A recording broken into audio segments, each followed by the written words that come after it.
Welcome to my latest Free-motion challenge, Becoming Successful with Swirls.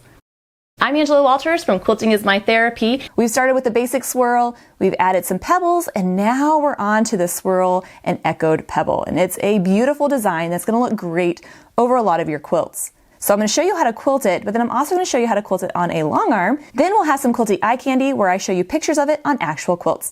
Well, let's get to it. I'm going to start by quilting that elongated swirl that we learned in the last video, except I'm going to close it off and make a circle at the end, so it looks something like this. Now this is where we get to start traveling around that line we just quilted several times, really building up that thread around the circle. What we're going to do is really quilt down the area around it so that it puffs up. And the great thing is, it doesn't have to be perfect. We're just going for more thread so that it really makes this unquilted area pop. Once we have all that thread built up, now I can start echoing back around my swirl just like we did previously. And I'm going to make those echo lines about 1/4 inch apart.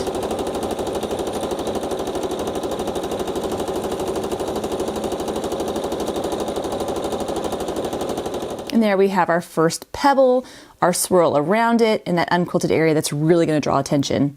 Now I'm going to repeat that, quilting another elongated swirl, ending in a circle, and then quilting the heck out of that circle before I start echoing.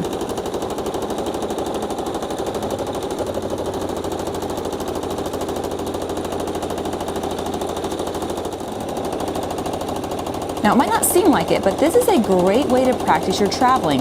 Because if your first line doesn't look good, you just keep going around it until it does look good. The more traveling you add around the circles, the more it's really going to build up that area and make the unquilted circle really pop.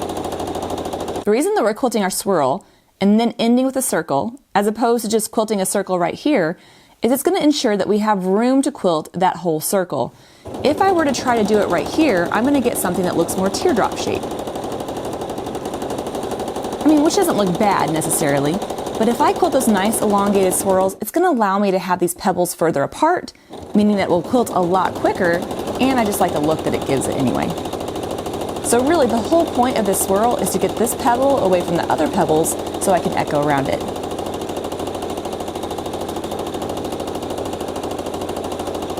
And as with all swirls, the trickiest part is going to be dealing with these unquilted areas. So I'm going to make sure that I echo and fill in the whole area as much as possible.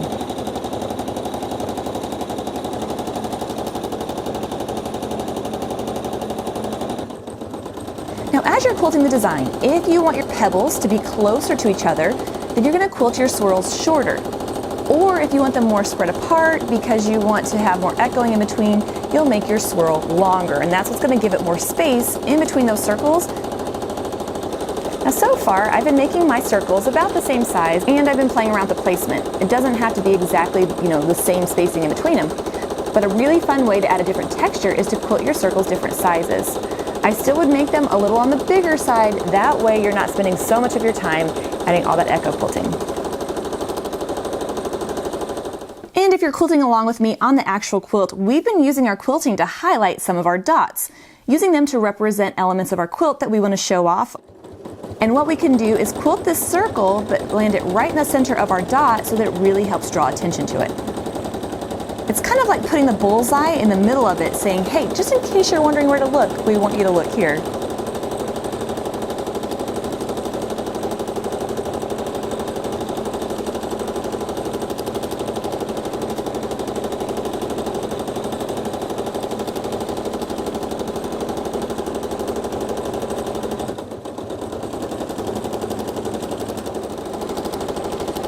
Now of course you don't have to quilt this over the whole quilt.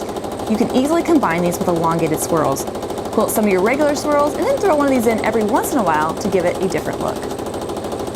This is a great way to practice the design without committing to doing it over the whole quilt.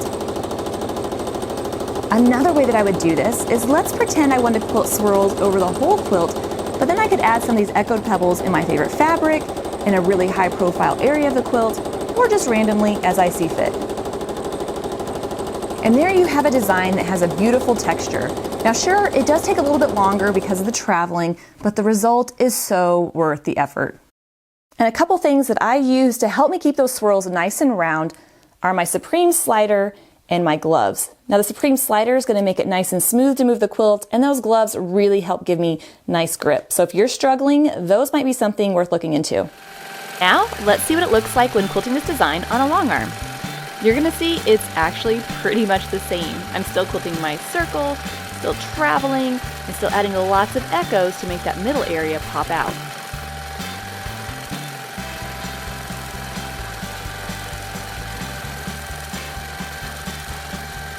With this contrasting thread, you can really see all the quilting, but when you're using a matching thread color, what really becomes noticeable is this unquilted area.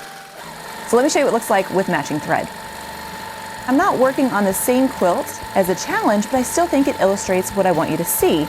The idea that I'm quilting my elongated swirl, adding my circle, traveling, and echoing, really filling in that area.